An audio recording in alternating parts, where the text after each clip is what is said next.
A doutrina política do fascismo, 1925, discurso proferido originalmente em Perugia, em 30 de agosto de 1925, posteriormente reimpresso sob o título A Doutrina Política do Fascismo, por Alfredo Rocco. 1. O fascismo como ação, como sentimento e como pensamento. Muito se disse, e ainda se diz, a favor e contra este complexo fenômeno político e social chamado fascismo, que em apenas 6 anos tomou por completo a vida italiana e, ultrapassando as fronteiras do reino, fez-se sentir em diferentes intensidades por todo o mundo, mas as pessoas têm se mostrado muito mais dispostas a exaltá-lo ou condená-lo do que a compreendê-lo, o que é natural num período de fervor tumultuado e paixão política. O momento de um julgamento sereno ainda não chegou, pois mesmo eu, que observei suas primeiríssimas manifestações, percebi seu significado desde o início e participei diretamente de suas primeiras ações, acompanhando de perto todos os seus desenvolvimentos incertos e mutáveis. Mesmo eu não me sinto capaz de proferir um julgamento definitivo. O fascismo é parte tão grande de mim mesmo que seria arbitrário e absurdo tentar dissociar minha personalidade dele para submetê-lo a um exame imparcial e avaliá-lo com frieza e precisão. O que se pode fazer, ainda que raramente se tente, é investigar o fenômeno sem se limitar aos seus aspectos fragmentários e acidentais, buscando alcançar sua essência interior.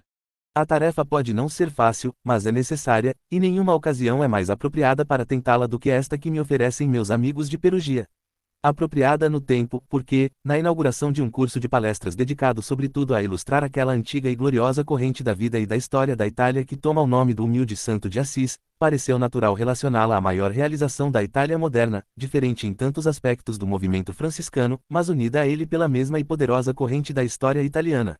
Apropriada também no lugar, pois em Perugia, que testemunhou o crescimento de nossas ideias religiosas, de nossas doutrinas políticas e de nossa ciência jurídica ao longo dos séculos mais gloriosos de nossa história cultural, o espírito já se encontra propriamente disposto e quase orientado para uma investigação desta natureza.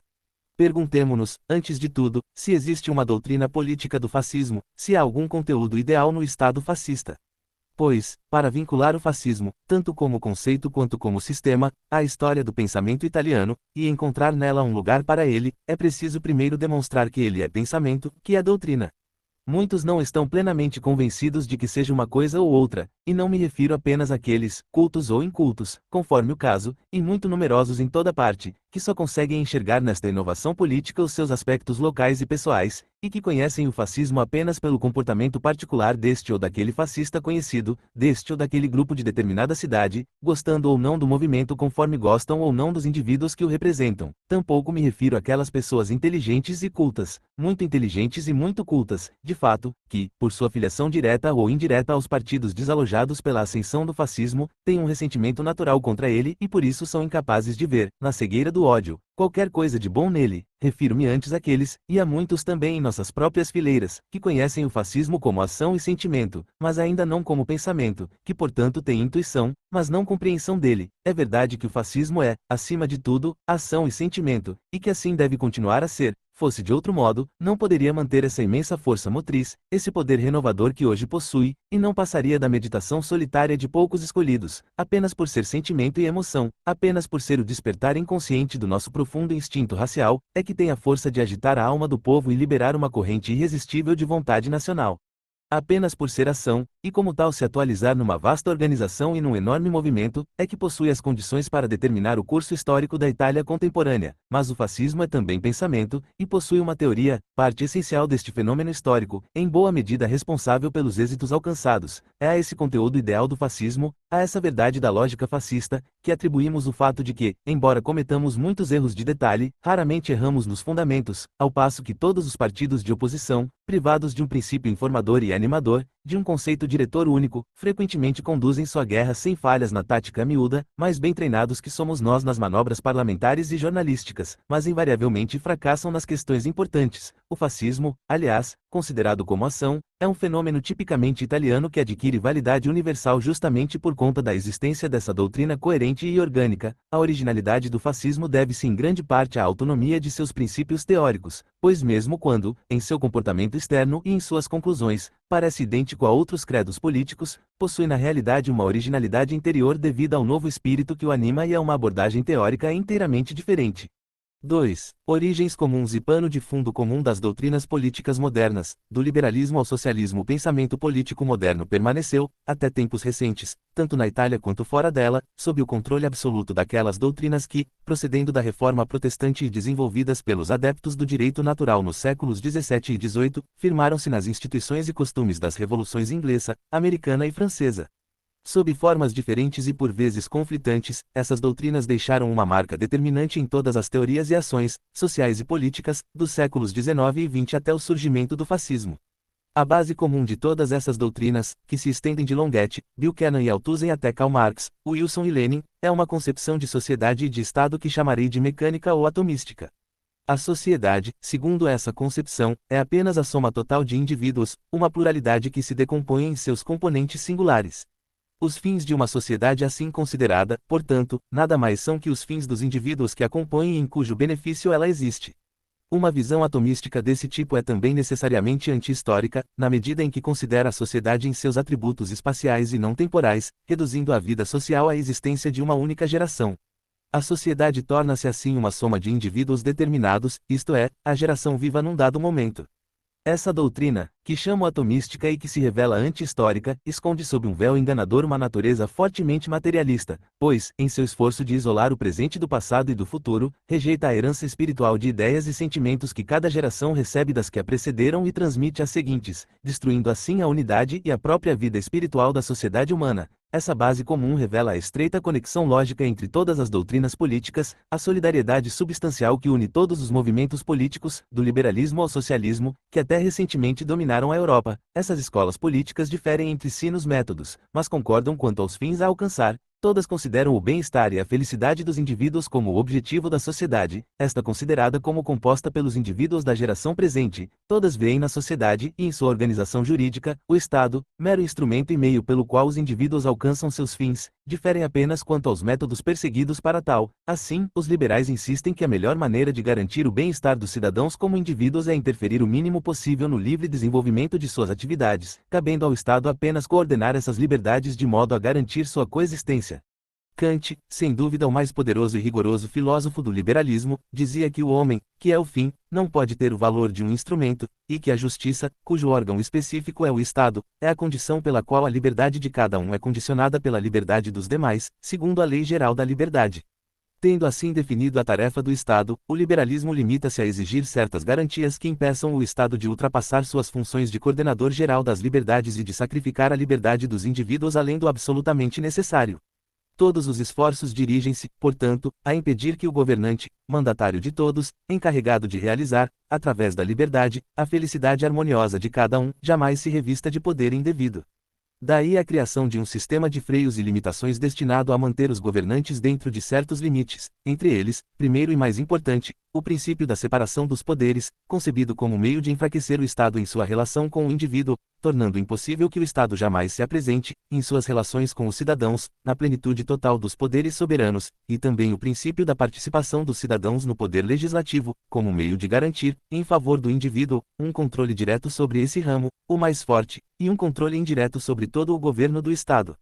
Esse sistema de freios e limitações, que recebe o nome de governo constitucional, resultou num liberalismo moderado e comedido. O poder de controle era exercido apenas pelos cidadãos considerados dignos e capazes, de modo que uma pequena elite passou a representar legalmente todo o corpo político em cujo benefício esse regime fora instituído. Era evidente, contudo, que esse sistema moderado, sendo fundamentalmente ilógico e em contradição com os próprios princípios de que procedia, logo se tornaria alvo de crítica séria, pois, se o objetivo da sociedade e do Estado é o bem-estar dos indivíduos considerados isoladamente, como admitir que esse bem-estar possa ser assegurado pelos próprios indivíduos apenas através das possibilidades de um regime liberal? As desigualdades produzidas tanto pela natureza quanto pela organização social são tão numerosas e tão graves que, na maior parte dos casos, os indivíduos entregues a si mesmos não apenas deixariam de alcançar a felicidade, como também contribuiriam para a perpetuação de sua condição de miséria e abatimento. O Estado, portanto, não pode se limitar à função meramente negativa de defesa da liberdade, precisa se tornar ativo, em benefício de todos. Esse sistema de freios e limitações, que recebe o nome de governo constitucional, resultou num liberalismo moderado e comedido. O poder de controle era exercido apenas pelos cidadãos considerados dignos e capazes, de modo que uma pequena elite passou a representar legalmente todo o corpo político em cujo benefício esse regime fora instituído. Era evidente, contudo, que esse sistema moderado, sendo fundamentalmente lógico e em contradição com os próprios princípios de que procedia, logo se tornaria alvo de crítica séria. Pois, se o objetivo da sociedade e do Estado é o bem-estar dos indivíduos considerados isoladamente, como admitir que esse bem-estar possa ser assegurado pelos próprios indivíduos apenas através das possibilidades de um regime liberal? As desigualdades produzidas tanto pela natureza quanto pela organização social são tão numerosas e tão graves que, na maior parte dos casos, os indivíduos entregues a si mesmos não apenas deixariam de alcançar a felicidade, como também contribuiriam para a perpetuação de sua condição de miséria e abatimento. O Estado, portanto, não pode se limitar à função meramente negativa de defesa da liberdade. Precisa se tornar ativo, em benefício de todos, pelo bem-estar do povo. Deve intervir, quando necessário, para melhorar as condições materiais, intelectuais e morais das massas, deve encontrar trabalho para os desempregados, instruir e educar o povo, cuidar da saúde e da higiene. Pois, se o propósito da sociedade e do Estado é o bem-estar dos indivíduos, e se é justo que os próprios indivíduos controlem a realização de seus fins, torna-se difícil entender por que o liberalismo não deveria ir até o fim, porque haveria de distinguir certos indivíduos do restante da massa, e porque a função do povo deveria se restringir ao mero controle. Logo, o Estado, se existe para todos, deve ser governado por todos, não por uma pequena minoria. Se o Estado é para o povo, a soberania deve residir no povo. Se todos os indivíduos têm direito de governar o Estado, a liberdade já não basta. É preciso acrescentar a igualdade, e se a soberania está investida no povo, o povo deve exercer toda a soberania, não apenas parte dela. O poder de controlar e limitar o governo não é suficiente, o povo deve ser o governo. Assim, desenvolvido logicamente, o liberalismo conduz à democracia, pois a democracia contém as promessas do liberalismo, mas ultrapassa seus limites ao tornar positiva a ação do Estado, proclamando a igualdade de todos os cidadãos através do dogma da soberania popular. A democracia, portanto, implica necessariamente uma forma republicana de governo, ainda que às vezes, por razões de conveniência, se ajuste temporariamente a um regime monárquico. Uma vez iniciada essa descida de deduções lógicas, era inevitável que essa teoria atomística de Estado e sociedade passasse a uma posição ainda mais avançada. O grande desenvolvimento industrial e a existência de uma enorme massa de trabalhadores, ainda maltratados e em condição de semi-servidão, talvez suportável num regime de indústria doméstica, tornou-se intolerável após a Revolução Industrial. Daí um estado de coisas que, em meados do século passado, parecia ao mesmo tempo cruel e ameaçador. Era natural, portanto, que surgisse a pergunta: se o Estado é criado para o bem-estar de seus cidadãos, considerados isoladamente, como pode tolerar um sistema econômico que divide a população entre uma pequena minoria de exploradores, os capitalistas, de um lado, e uma imensa multidão de explorados, os trabalhadores, de outro? Não, o Estado precisa novamente intervir e dar origem a uma organização econômica diferente e menos iníqua, abolindo a propriedade privada, assumindo o controle direto de toda a produção e organizando-a de modo que os produtos do trabalho sejam distribuídos exclusivamente entre aqueles que os criam, isto é, as classes trabalhadoras. Daí encontramos o socialismo, com sua nova organização econômica da sociedade, abolindo a propriedade privada do capital e dos instrumentos e meios de produção, socializando o produto, suprimindo o lucro excedente do capital e transferindo para a classe trabalhadora a totalidade do produto do processo produtivo. É evidente que o socialismo contém e supera a democracia, da mesma forma que a democracia compreende e supera o liberalismo, sendo um desenvolvimento mais avançado do mesmo conceito fundamental. O socialismo, por sua vez, gera a doutrina ainda mais extrema do bolchevismo, que exige a supressão violenta dos detentores de capital, a ditadura do proletariado, como meio para uma organização econômica mais justa da sociedade e para resgatar as classes trabalhadoras da exploração capitalista. Assim, liberalismo, democracia e socialismo revelam-se, como de fato são, não apenas descendentes de uma mesma teoria de governo, mas também derivações lógicas um do outro. Desenvolvido logicamente, o liberalismo conduz à democracia, o desenvolvimento lógico da democracia desemboca no socialismo. É verdade que, por muitos anos e com certa justificativa, o socialismo foi visto como antitético ao liberalismo. Mas essa antítese é puramente relativa e se desfaz à medida que nos aproximamos da origem e do fundamento comum das duas doutrinas, pois descobrimos que a oposição é de método, não de propósito. O fim é o mesmo para ambos, o bem-estar dos membros individuais da sociedade. A diferença está em que o liberalismo seria conduzido a seu objetivo pela liberdade, ao passo que o socialismo procura alcançá-lo pela organização coletiva da produção. Não há, portanto, antítese nem mesmo divergência quanto à natureza e ao alcance do Estado e à relação dos indivíduos com a sociedade. Há apenas uma diferença na avaliação dos meios para alcançar esses fins e estabelecer essas relações, diferença que depende inteiramente das condições econômicas distintas que prevaleciam quando as várias doutrinas foram formuladas. O liberalismo surgiu e prosperou no período da pequena indústria, o socialismo cresceu com a ascensão do industrialismo e do capitalismo mundial. A dissensão entre esses dois pontos de vista, ou a antítese, se quisermos chamá-la assim, limita-se ao campo econômico. O socialismo está em desacordo com o liberalismo apenas quanto à questão da organização da produção e da divisão da riqueza. Em matéria religiosa, intelectual e moral, é liberal, assim como é liberal e democrático em sua política. Mesmo o antiliberalismo e o antidemocratismo do bolchevismo são, em si mesmos, puramente contingentes. Pois o bolchevismo se opõe ao liberalismo apenas na medida em que é revolucionário, não em seu aspecto socialista. Se a oposição dos bolcheviques às doutrinas liberais e democráticas continuar, como agora parece cada vez mais provável, o resultado poderá ser uma ruptura completa entre bolchevismo e socialismo, a despeito de os fins últimos de ambos serem idênticos. 3. O fascismo como doutrina integral de socialidade, antitética ao atomismo das teorias liberal, democrática e socialista. A verdadeira antítese, não a esta ou aquela manifestação da concepção liberal democrática socialista do Estado, mas ao próprio conceito, encontra-se na doutrina do fascismo.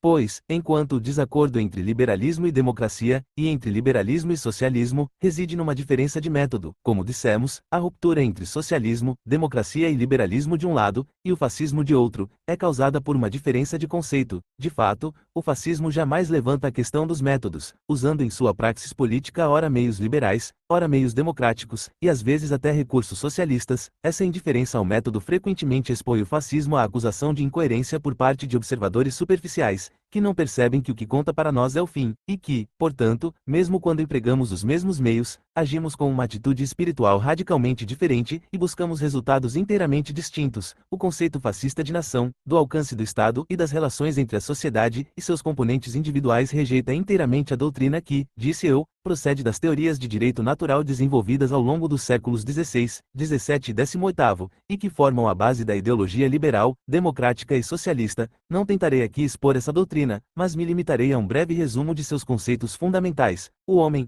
o animal político, segundo a definição de Aristóteles, vive e deve viver em sociedade. Um ser humano fora do âmbito da sociedade é algo inconcebível, um não-homem. A humanidade em sua totalidade vive em grupos sociais que ainda hoje são muito numerosos e diversos, variando em importância e organização, das tribos da África Central aos grandes impérios ocidentais. Essas várias sociedades são frações da espécie humana, cada uma dotada de uma organização unificada. E como não existe uma organização única da espécie humana, não há uma, mas várias sociedades humanas. A humanidade, portanto, existe apenas como conceito biológico, não como conceito social. Cada sociedade, por outro lado, existe na unidade de seus conteúdos tanto biológicos quanto sociais. Socialmente considerada, é uma fração da espécie humana dotada de unidade de organização para a realização dos fins peculiares da espécie. Essa definição traz à tona todos os elementos do fenômeno social, e não apenas os relacionados à preservação e perpetuação da espécie. Pois o homem não é apenas matéria, e os fins da espécie humana, longe de serem os fins materialistas que compartilhamos com os demais animais, são antes, e predominantemente, as finalidades espirituais peculiares ao homem, que toda forma de sociedade se esforça por alcançar, na medida em que seu estágio de desenvolvimento social permite. Assim, a organização de todo grupo social é mais ou menos permeada por influxos espirituais, unidade de língua, de cultura, de religião, de tradição, de costumes e, em geral, de sentimento e de vontade, tão essenciais quanto os elementos materiais, unidade de interesses econômicos, de condições de vida e de território. A definição dada demonstra ainda outra verdade, ignorada pelas doutrinas políticas que, nos últimos 4 séculos, fundamentaram os sistemas políticos, que o conceito social possui um aspecto biológico, pois os grupos sociais são frações da espécie humana, cada um possuindo organização peculiar, determinado grau de desenvolvimento na civilização, necessidades e fins próprios, em suma, uma vida verdadeiramente sua. Se os grupos sociais são, então, frações da espécie humana, devem possuir os mesmos traços fundamentais da espécie humana, o que significa que devem ser considerados como uma sucessão de gerações, e não como uma coleção de indivíduos. É evidente, portanto, que, assim como a espécie humana não é o total de seres humanos vivos no mundo, também os vários grupos sociais que a compõem não são a soma dos indivíduos que a ela pertencem num dado momento, mas antes a série infinita de gerações passadas, presentes e futuras que a constituem. E, assim como os fins da espécie humana não são os dos vários indivíduos vivos num certo momento, podendo estar em direta oposição a eles, também os fins dos vários grupos sociais não são necessariamente os dos indivíduos que a eles pertencem, podendo mesmo entrar em conflito com tais fins, como se vê claramente sempre que a preservação e o desenvolvimento da espécie exigem o sacrifício do indivíduo, a saber, em tempos de guerra. O fascismo substitui, portanto, a velha teoria atomística e mecânica de Estado, que estava na base das doutrinas liberal e democrática, por um conceito orgânico e histórico. Quando digo orgânico, não desejo transmitir a impressão de que considero a sociedade como um organismo, à maneira das chamadas teorias orgânicas do Estado, mas sim indicar que os grupos sociais, como frações da espécie, recebem assim uma vida e um alcance que transcendem a vida vida e o alcance dos indivíduos, identificando-se com a história e as finalidades da série ininterrupta de gerações. É irrelevante, nesse contexto, determinar se os grupos sociais, considerados como frações da espécie, constituem organismos. O importante é constatar que esse conceito orgânico do Estado confere à sociedade uma vida contínua, que ultrapassa a existência dos vários indivíduos. As relações entre Estado e cidadãos são, portanto, completamente invertidas pela doutrina fascista. Em vez da fórmula liberal democrática, a sociedade para o indivíduo, temos os indivíduos para a sociedade, com esta diferença. Porém, enquanto as doutrinas liberais eliminavam a sociedade, o fascismo não submerge o indivíduo no grupo social, ele o subordina, mas não o elimina. O indivíduo, como parte de sua geração, permanece sempre um elemento da sociedade, por mais transitório e insignificante que seja. Além disso, o desenvolvimento dos indivíduos em cada geração, quando coordenado e harmonizado, condiciona o desenvolvimento e a prosperidade de toda a unidade social. Nesse ponto, a antítese entre as duas teorias deve parecer completa e absoluta. Liberalismo, democracia e socialismo veem os grupos sociais como agregados de indivíduos vivos. Para o fascismo, eles são a unidade recapituladora da série indefinida de gerações. Para o liberalismo, a sociedade não tem propósitos além dos de seus membros vivos num dado momento. Para o fascismo, a sociedade tem fins históricos e imanentes, de preservação, expansão, aperfeiçoamento, bastante distintos dos indivíduos que a compõem num dado momento, e por vezes até opostos a eles. Daí a necessidade, que as doutrinas mais antigas pouco admitem, do sacrifício, até a total imolação dos indivíduos, em benefício da sociedade. Daí a verdadeira explicação da guerra, lei eterna da humanidade, interpretada pelas doutrinas liberal-democráticas como um absurdo degenerado ou uma monstruosidade enlouquecida. Para o liberalismo, a sociedade não tem vida distinta da vida dos indivíduos, ou, como se diz, solvitur in singularitas. Para o fascismo, a vida da sociedade ultrapassa a existência dos indivíduos e se projeta para as gerações seguintes através de séculos e milênios. Os indivíduos nascem, crescem e morrem, sucedidos por outros incessantemente, a unidade social permanece sempre idêntica a si mesma. Para o liberalismo, o indivíduo é o fim e a sociedade o meio, nem é concebível que o indivíduo, considerado na dignidade de finalidade última, seja rebaixado à mera instrumentalidade. Para o fascismo, a sociedade é o fim, os indivíduos são o meio, e toda a sua vida consiste em usar os indivíduos como instrumentos para seus fins sociais. O Estado, portanto, protege o bem-estar e o desenvolvimento dos indivíduos não por interesse exclusivo deles, mas por causa da identidade entre as necessidades dos indivíduos e as da sociedade como um todo. Assim podemos aceitar e explicar instituições e práticas que, como a pena de morte, são condenadas pelo liberalismo em nome da preeminência do individualismo. O problema fundamental da sociedade, nas doutrinas antigas, é a questão dos direitos dos indivíduos. Pode ser o direito à liberdade, como querem os liberais, ou o direito ao governo da coisa pública, como reivindicam os democratas, ou o direito à justiça econômica, como sustentam os socialistas, mas em todo caso é o direito dos indivíduos, ou de grupos de indivíduos, classes. O fascismo, por outro lado, enfrenta diretamente o problema do direito do Estado e do dever dos indivíduos. Os direitos individuais só são reconhecidos na medida em que estão implícitos nos direitos do Estado. Nessa preeminência do dever encontramos o mais alto valor ético do fascismo.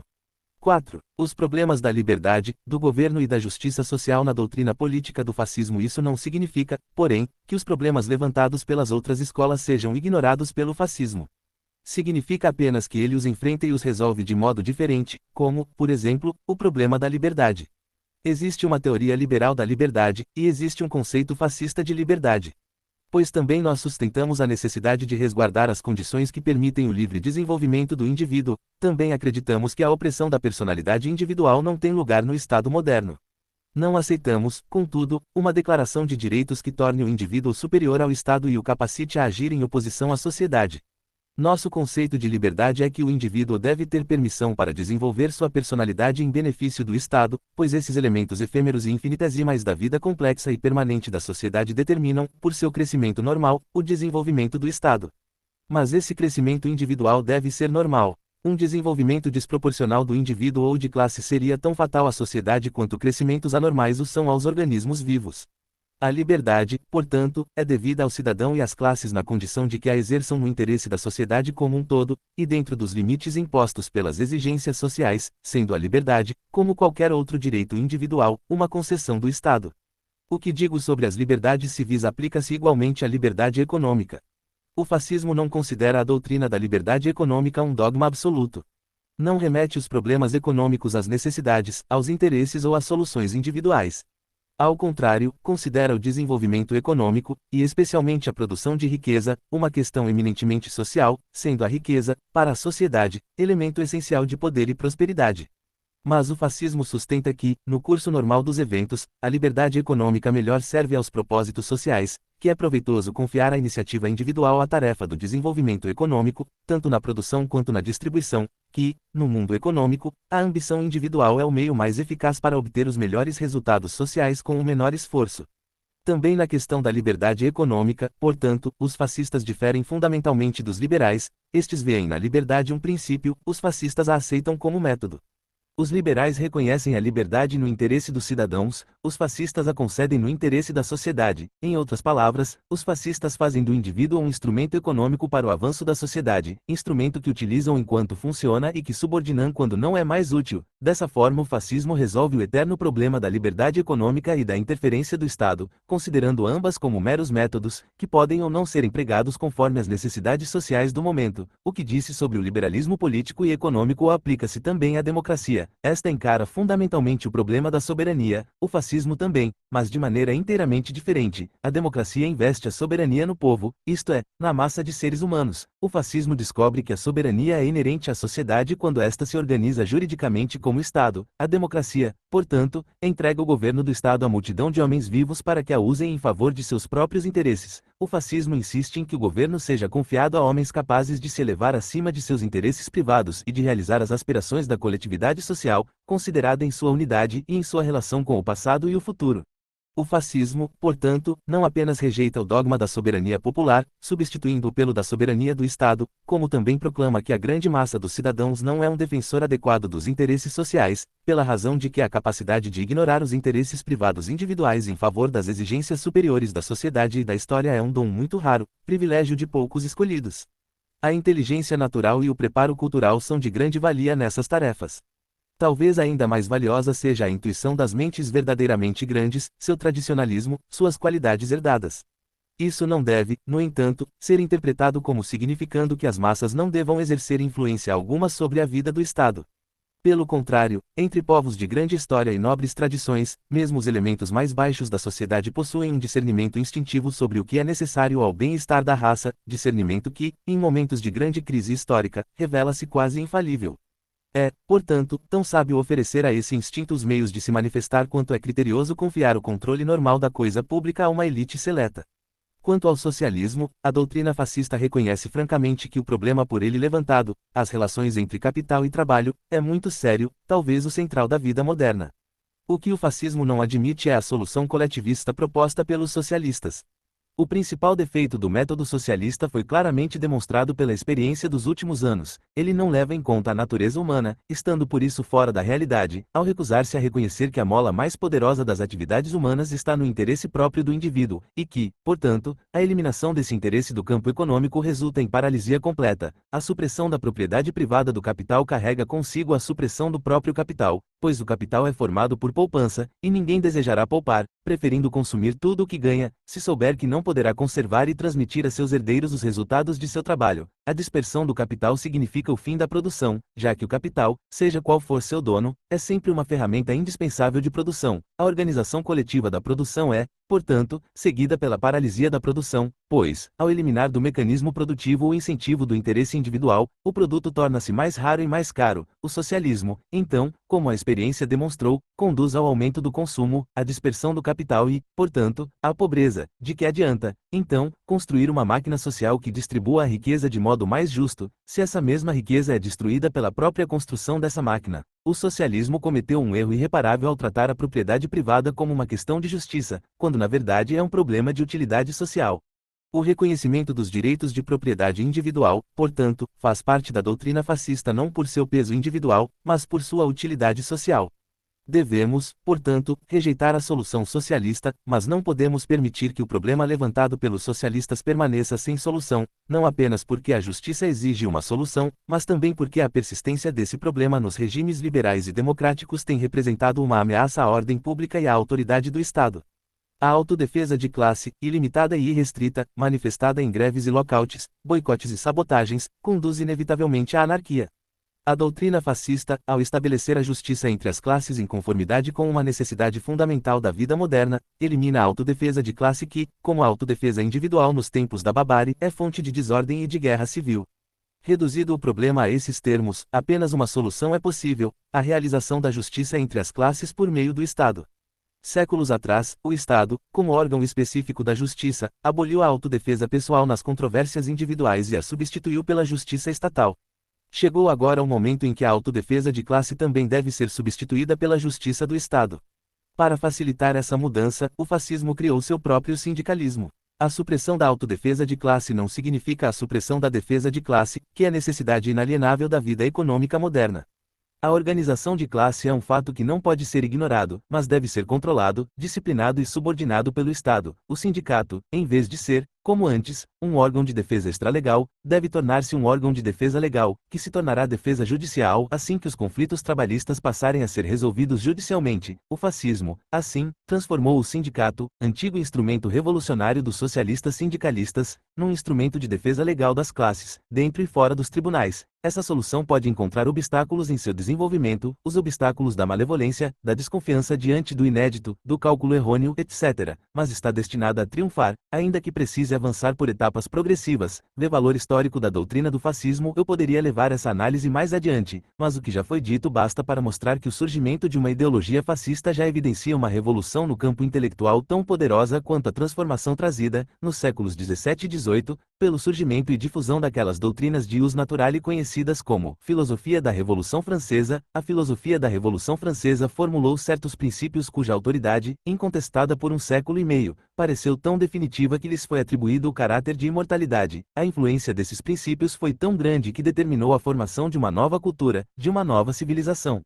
Do mesmo modo, o fervor das ideias que compõem a doutrina fascista, ainda em sua fase inicial mas destinada a se espalhar rapidamente, determinará o curso de uma nova cultura e de uma nova concepção da vida civil. A libertação do indivíduo em relação ao Estado, realizada no século XVIII, será seguida, no século XX, pelo resgate do Estado em relação ao indivíduo. O período da autoridade, das obrigações sociais, da subordinação hierárquica, sucederá o período do individualismo, da fraqueza do Estado, da insubordinação. Essa tendência inovadora não é, e não pode ser, um retorno à Idade Média. É crença comum, mas equivocada, que o movimento iniciado pela Reforma e intensificado pela Revolução Francesa se dirigia contra as ideias e instituições medievais. Em vez de uma negação, esse movimento deveria ser visto como o desenvolvimento e o cumprimento das doutrinas e práticas da Idade Média, social e politicamente considerada. A Idade Média produziu desintegração e anarquia, foi caracterizada pelo enfraquecimento gradual e pela extinção final do Estado, encarnado no Império Romano, empurrado primeiro para o Oriente, depois de volta à França, e daí para a Alemanha, sombra de si mesmo. Foi marcada pelo avanço constante das forças de usurpação, destrutivas do Estado e reciprocamente hostis entre si, carregou as marcas de um particularismo triunfante.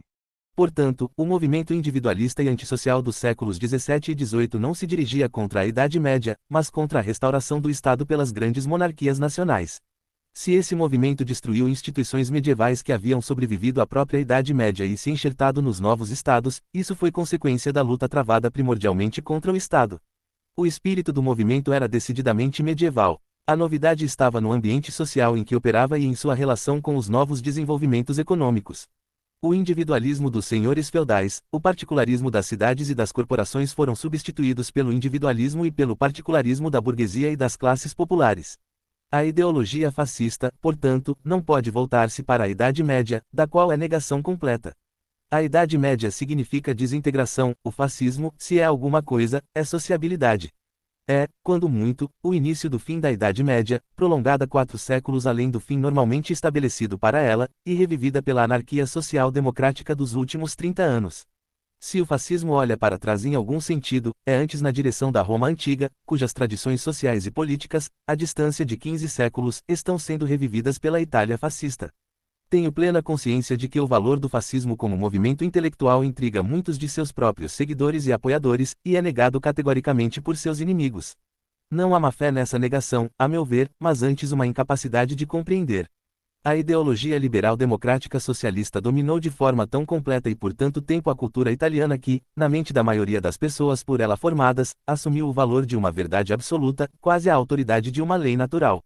Toda faculdade de autocrítica é suprimida nessas mentes, e essa supressão implica uma incapacidade de compreensão que só o tempo pode mudar. Será aconselhável, portanto, contar principalmente com as novas gerações e, em geral, com pessoas cuja cultura ainda não esteja fixada. Essa dificuldade de compreensão por parte daqueles formados por uma preparação diferente nas ciências políticas e sociais explica em parte porque o fascismo não obteve pleno êxito junto às classes intelectuais e às mentes maduras, e porque, por outro lado, foi muito bem sucedido entre os jovens, entre as mulheres, nos distritos rurais, e entre os homens de ação não sobrecarregados por uma educação política e social já fixada. O fascismo, ademais, como movimento cultural, está apenas dando seus primeiros passos. Como ocorre com todos os grandes movimentos, a ação costuma superar o pensamento. Foi assim no tempo da Reforma Protestante e da reação individualista dos séculos XVII e XVIII. A Revolução Inglesa ocorreu quando as doutrinas do direito natural ainda estavam surgindo, e o desenvolvimento teórico das teorias liberal e democrática veio depois da Revolução Francesa. Neste ponto, não será difícil atribuir um lugar adequado, na história, a essa grande corrente de pensamento chamada fascismo, que, apesar das dificuldades iniciais, já dá indicações claras da magnitude de seus desdobramentos. A especulação liberal democrática, tanto em sua origem quanto na maneira de seu desenvolvimento, revela-se essencialmente uma formação não italiana. Sua conexão com a Idade Média já a mostra estranha ao espírito latino, sendo a desintegração medieval resultado do triunfo do individualismo germânico sobre a mentalidade política romana. Os bárbaros, corroendo por dentro e golpeando por fora, derrubaram a grande estrutura política erguida pelo gênio latino, sem nada colocar em seu lugar. A anarquia durou 8 séculos, período em que apenas uma instituição sobreviveu, e essa, romana, a Igreja Católica. Mas, assim que se iniciou o laborioso processo de reconstrução com a constituição dos grandes estados nacionais apoiados pela Igreja Romana, sobreveio a Reforma Protestante, seguida pelas correntes individualistas dos séculos XVII e XVIII, e o processo de desintegração recomeçou. Essa tendência anti-estatal era a expressão do espírito germânico, tornando-se predominante entre os povos germânicos e onde quer que o germanismo tivesse deixado marca profunda, mesmo que depois superficialmente coberta por um verniz de cultura latina. É verdade que Marcílio de Pádua era um italiano que escrevia para Ludovico da Baviera, mas os demais precursores das doutrinas liberais no século XIV não eram italianos. Ockham e Wycliffe eram ingleses, Oresme, francês, entre os defensores do individualismo no século XVI, que prepararam o caminho para o triunfo das doutrinas do direito natural nos séculos seguintes. Rothman e Lange eram franceses, Buchanan era escocês, das grandes autoridades do direito natural, Grocio e Spinoza eram holandeses, Spinoza, um judeu holandês, Locke era inglês, o abade de Saint-Pierre, Montesquieu, D'Argenson, Voltaire, Rousseau, Diderot e os enciclopedistas eram franceses, Althusius, Pufendorf, Kant e Fichte eram alemães. A Itália não participou do surgimento e desenvolvimento das doutrinas do direito natural, somente no século XIX manifestou um interesse tardio por essas doutrinas, assim como tardiamente havia contribuído para elas, ao final do século XVIII, pelas obras de Beccaria e Filangieri, enquanto, portanto, em outros países, França, Inglaterra, Alemanha e Holanda, a tradição geral das ciências sociais e políticas trabalhava a favor do individualismo anti-estatal, e portanto das doutrinas liberal e democrática. A Itália, por sua vez, apegou-se ao poderoso legado de seu passado, em virtude do qual proclama os direitos do Estado, a preeminência de sua autoridade e a superioridade de seus fins. O próprio fato de que a doutrina política italiana medieval se vinculava aos grandes escritores políticos da antiguidade, Platão e Aristóteles, que, de maneira diferente, mas com igual firmeza, defendiam um Estado forte e a subordinação dos indivíduos a ele, é um índice suficiente da orientação da filosofia política na Itália. Todos sabemos quão profunda e avassaladora foi a autoridade de Aristóteles na Idade Média, mas para Aristóteles o cimento espiritual do Estado é a virtude, não a virtude absoluta, mas a virtude política, que é a devoção social. Seu Estado é composto unicamente por seus cidadãos, sendo estes aqueles que o defendem com as armas ou o governam como magistrados. Todos os demais, que lhe fornecem os materiais e serviços de que necessita, não são cidadãos, só o tornam-se nas formas corrompidas de certas democracias. A sociedade divide-se, assim, em duas classes: os homens livres, ou cidadãos, que dedicam seu tempo a ocupações nobres e virtuosas e professam sua submissão ao Estado, e os trabalhadores e escravos, que trabalham para sustentar os primeiros. Nesse esquema, nenhum homem é seu próprio senhor. Os escravos pertencem aos homens livres, e os homens livres pertencem ao Estado. Foi, portanto, natural que Santo Tomás de Aquino, o maior escritor político da Idade Média, enfatizasse a necessidade da unidade no campo político, o dano causado pela pluralidade de governantes, os perigos e efeitos prejudiciais da demagogia. O bem do Estado, diz Santo Tomás, é a unidade. E quem pode procurar a unidade mais adequadamente do que aquele que é, ele próprio, uno? Além disso, o governo deve seguir, tanto quanto possível, o curso da natureza, e na natureza o poder é sempre um só. No corpo físico, apenas um órgão domina, o coração; no espírito, apenas uma faculdade prevalece, a razão.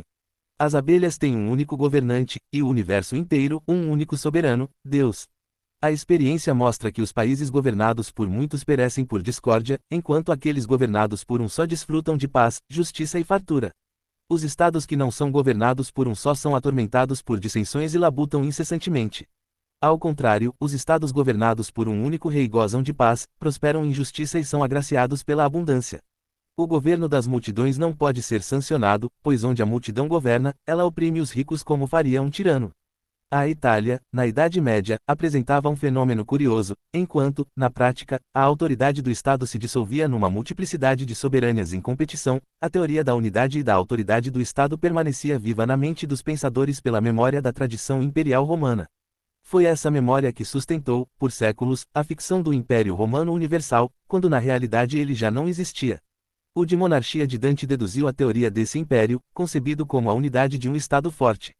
Quod potest fieri per unum melius est per unum fieri quam plura, diz ele no capítulo 14 do primeiro livro, e mais adiante, considerando o cidadão como instrumento para a realização dos fins do Estado, conclui que o indivíduo deve se sacrificar por sua pátria. Si pars debet se exponere pro salute totius, cum homo sit pars quaedam civitatis, homo pro patria debet exponere si ipsum. Livro 2, 8, a tradição romana, que foi uma tradição de prática, não de teorias, pois Roma construiu o Estado mais sólido conhecido pela história com extraordinária capacidade de estadista, mas quase nenhum escrito político, influenciou consideravelmente o fundador da ciência política moderna, Nicolau Maquiavel, que ele próprio não foi, na verdade, um criador de doutrinas, mas um agudo observador da natureza humana, que extraía do estudo da história máximas práticas de importância política. Ele libertou a ciência política do formalismo escolástico e a aproximou da realidade concreta. Seus escritos, mina inesgotável de observações práticas e preciosas, revelam nele dominante a ideia de Estado, já não abstrata, mas em plena concretude histórica da unidade nacional italiana. Maquiavel é,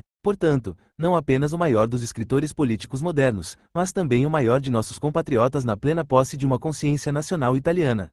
Para libertar a Itália, que em seus dias estava escravizada, dilacerada e saqueada, e torná-la mais poderosa, ele empregaria qualquer meio, pois em sua mente a santidade do fim os justificava completamente. Nisso foi duramente repreendido por estrangeiros que não eram tão hostis aos meios quanto temerosos do fim que ele propunha. Defendia, assim, a constituição de um Estado italiano forte, sustentado pelos sacrifícios e pelo sangue dos cidadãos, não por tropas mercenárias, bem ordenado internamente, agressivo e voltado à expansão. Repúblicas fracas, dizia ele, não têm determinação e jamais conseguem chegar a uma decisão. Estados fracos são sempre hesitantes ao escolher seu curso, e deliberações lentas são sempre prejudiciais. Quem quer que empreenda governar uma multidão, seja em regime de liberdade, seja em monarquia, sem antes se assegurar contra aqueles que são hostis à nova ordem das coisas, constrói um estado de vida curta. A autoridade ditatorial ajudou, e não prejudicou, a República Romana. Reis e repúblicas que carecem de tropas nacionais, tanto para o ataque quanto para a defesa, deveriam se envergonhar de sua própria existência. O dinheiro não apenas não protege, como expõe a Sachs, não há opinião mais falsa do que a de que o dinheiro é o nervo da guerra. Não é o dinheiro, mas bons soldados que vencem as batalhas. O país deve ser defendido com ignomínia ou com glória, e de qualquer forma é nobremente defendido, com ousadia e audácia. Os povos frequentemente conquistam o que jamais obteriam por meios ordinários. Maquiavel não foi apenas uma grande autoridade política, ensinou também o domínio da energia e da vontade. O fascismo aprende com ele tanto sua doutrina quanto sua ação. Diferente de Maquiavel em atitude mental, em preparo cultural e em modo de apresentação, Giambattista Vico deve, ainda assim, ser relacionado ao grande Florentino, de quem parece, de certo modo, proceder. No auge do direito natural, Vico é decididamente contrário ao ius naturale, e em seus ataques contra os defensores dessa corrente, Grocio, Seudenos e Pufendorf, ataca sistematicamente os princípios abstratos, racionalistas e utilitaristas do século XVIII. Como observa Montemayor, enquanto os juristas naturais, fundamentando a justiça e o Estado na utilidade e no interesse, e baseando a certeza humana na razão, esforçavam-se por redigir códigos permanentes e construir o Estado perfeito, Vico afirmava com força a natureza social do homem, o caráter ético da consciência jurídica e seu desenvolvimento ao longo da história da humanidade, e não da história sagrada. Vico sustenta, portanto, que as doutrinas devem partir dos temas que abarcam e explicam todo o curso da civilização, que a experiência, não o raciocínio, e a história, não a razão, devem ajudar a sabedoria humana a compreender os regimes civis e políticos, resultado não da razão ou da filosofia, mas do senso comum, ou, se quisermos, da consciência social do homem. E mais adiante, segundo Montemayor, devemos a Vico a concepção da história em seu sentido pleno como magistra vitae, a busca da humanidade da história, o princípio segundo o qual a verdade progride com o tempo, a descoberta do curso político das nações. Foi Vico quem elogiou os corações heróicos, patrícios dos patris patriae, primeiros fundadores dos estados, defensores magnânimos da coisa pública e sábios conselheiros da política. A Vico devemos a crítica das democracias, a afirmação de sua breve existência, de sua rápida desintegração nas mãos de facções e demagogos, de seu deslize primeiro para a anarquia, depois para a monarquia, quando sua degradação não as torna presa de opressores estrangeiros. Vico concebia a liberdade civil como submissão à lei, como justa subordinação do interesse privado ao público, ao domínio do Estado. Foi Vico quem esboçou a sociedade moderna como um mundo de nações, cada qual guardando seu próprio império, travando guerras justas, não desumanas. Em Vico, portanto, encontramos a condenação do pacifismo, a afirmação de que o direito se atualiza pela força corporal, de que sem força o direito não vale nada, e de que, portanto, que ab iniuri situere non potest servus est, quem não pode se defender das injustiças é um escravo. Não é difícil discernir as analogias entre essas afirmações e as visões fundamentais e o espírito do fascismo. Nem devemos nos espantar com essa semelhança. O fascismo, fenômeno estritamente italiano, tem suas raízes no Risorgimento, e o Risorgimento foi, sem dúvida, influenciado por Vico. Seria inexato afirmar que a filosofia de Vico dominou o Risorgimento. Elementos demais das civilizações alemã, francesa e inglesa haviam se somado à nossa cultura durante a primeira metade do século XIX, a ponto de talvez Vico ter permanecido desconhecido dos artífices da unidade italiana, não fosse outra mente poderosa do sul da Itália, Vincenzo Cuoco, ter se encarregado de expor a filosofia de Vico justamente naqueles dias em que se realizava a preparação intelectual do Risorgimento. Um relato adequado das doutrinas de Cuoco me levaria longe demais.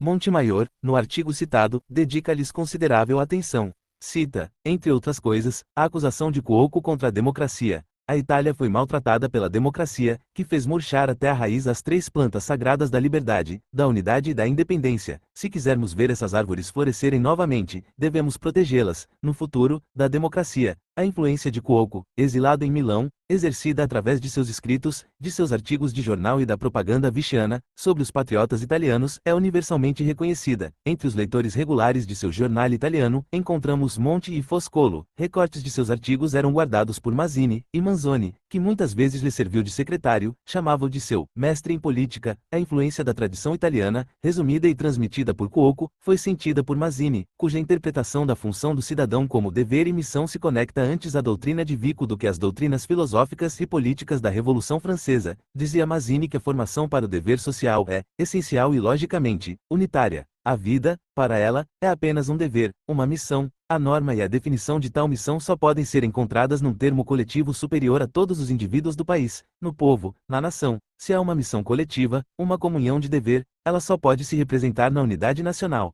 E mais adiante, as declarações de direitos, que todas as constituições insistem em copiar servilmente dos franceses, expressam apenas as de um período que considerava o indivíduo como fim, apontando apenas metade do problema, e ainda, supondo a existência de uma crise que ameace a vida da nação e exige o sacrifício ativo de todos os seus filhos, pedirão aos cidadãos que enfrentem o martírio em virtude de seus direitos. Ensinaram os homens que a sociedade fora constituída apenas para garantir seus direitos, e agora lhes pedem que sacrifiquem tudo, que sofram e moram pela salvação da nação, na concepção de Mazzini do cidadão como instrumento para a realização dos fins da nação, e portanto submisso a uma missão superior, ao dever do sacrifício supremo. Vemos a antecipação de um dos pontos fundamentais da doutrina fascista. Infelizmente, a autonomia do pensamento político italiano, vigorosamente estabelecida nas obras de Vico, nobremente reivindicada por Vincenzo Cuoco, mantida durante as lutas do Risorgimento, apesar das muitas influências estrangeiras daquele período, pareceu se esgotar imediatamente após a unificação. O pensamento político italiano, original em tempos de servidão, tornou-se escravizado nos dias de liberdade, um poderoso movimento inovador, surgido da guerra, do qual o fascismo é a expressão mais pura, viria a restaurar o pensamento italiano, no campo da doutrina política, as suas próprias tradições, as tradições de Roma.